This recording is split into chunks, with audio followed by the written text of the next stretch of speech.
স্পষ্ট ঘোষণা করতে চাই, আর যদি একটা গুলি চলে, হেফাজতে ইসলাম বাংলাদেশ ঘরে বসে থাকতে পারবে না। সন্তানের লাশ নিয়ে আমরা কবরস্থানের দিকে যাব না।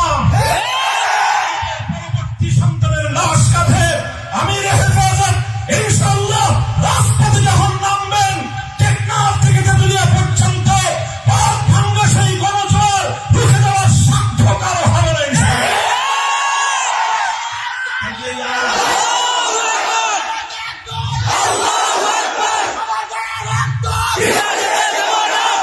আলহামদুলিল্লাহ রাব্বিল আলামিন والصلاه والسلام على سيد المرسلين وعلى اله واصحابه اجمعين اما بعد اعوذ بالله من الشيطان الرجيم لقد ارسلنا رسلنا بالبينات وانزلنا معهم الكتاب والميزان ليقوم الناس بالقسط।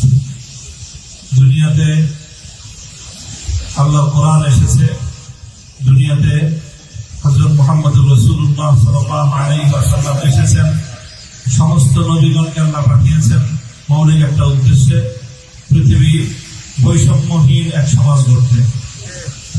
কাজে আজকে বৈষম্যের বিরুদ্ধে যে ছাত্ররা মাঠে নেমে এসেছে, যে ছাত্র জনতা, আমি মনে করি এটা আল্লাহ পাক রব্বুল আলামিনের সেই ঐতিহাসিক নির্দেশনা বাস্তবায়নের একটি পদক্ষেপ।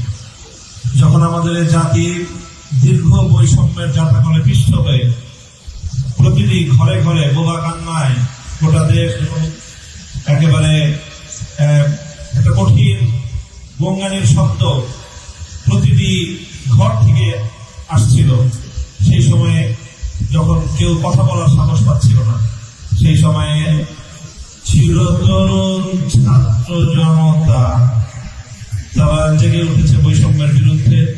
তাদের এই জাগরণ আজকে গোটা বাংলাদেশের প্রতিটি মানুষের হৃদয়কে আন্দোলিত করেছে। প্রতিটি অভিভাবক নেমে এসেছে, মায়েরা আজকে তার সন্তানদেরকে বুক চাপড়ে সাহস যোগাচ্ছে সত্যের জন্য, বৈষম্যের বিরুদ্ধে আন্দোলন এবং সংগ্রামে অকাতরে প্রাণ বিলিয়ে দেওয়ার জন্য। এই সময়ে শহীদি কাফেলা হেফাজতে ইসলাম বাংলাদেশ আজকে ঐতিহাসিক দায়িত্ব পালন করার জন্য আজকে মাঠে নামতে বাধ্য হয়েছে।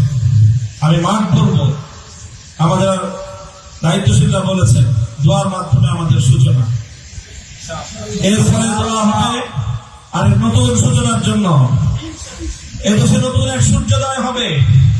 স্পষ্ট ঘোষণা করতে চাই, আর যদি একটা গুলি চলে, হেফাজতে ইসলাম বাংলাদেশ ঘরে বসে থাকতে পারবে না। সন্তানের লাশ নিয়ে আমরা কবরস্থানের দিকে যাব না। পরবর্তী সন্তানের লাশ কাঁধে আমির হেফাজত ইনশাআল্লাহ রাজপথে যখন নামবেন, টেকনাফ থেকে তেতুলিয়া পর্যন্ত পাক ভাঙ্গা সেই গণজোয়ার রুখে দেওয়ার সাধ্য কারো হবে না।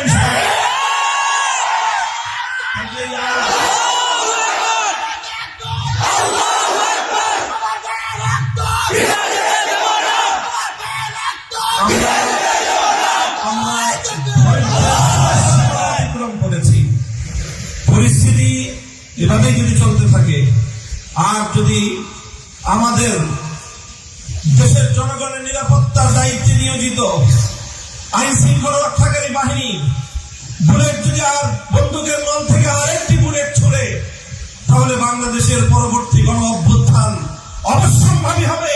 সে অভ্যুত্থান রুখে দিতে কেউ পারবে না।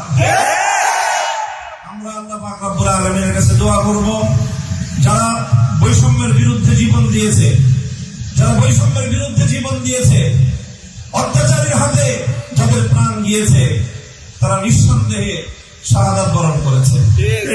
কাজেই সেই শহীদদের আত্মার মাগফিরাত শুধু নয়, বরং শহীদদের শাহাদাতের কবুল হওয়ার জন্য আমরা দোয়া করবো আল্লাহর কাছে, এবং সেই শহীদদের উসিলায় আল্লাহ যেন আমাদের আগামী প্রজন্মকে এভাবে সকল বৈষম্য, জুলুম, অবিচার, অন্যায়ের বিরুদ্ধে রুখে দাঁড়াবার এক অদম্য সাহস যেন আল্লাহ পরবর্তী প্রজন্মের বুকে বুকে দান করেন।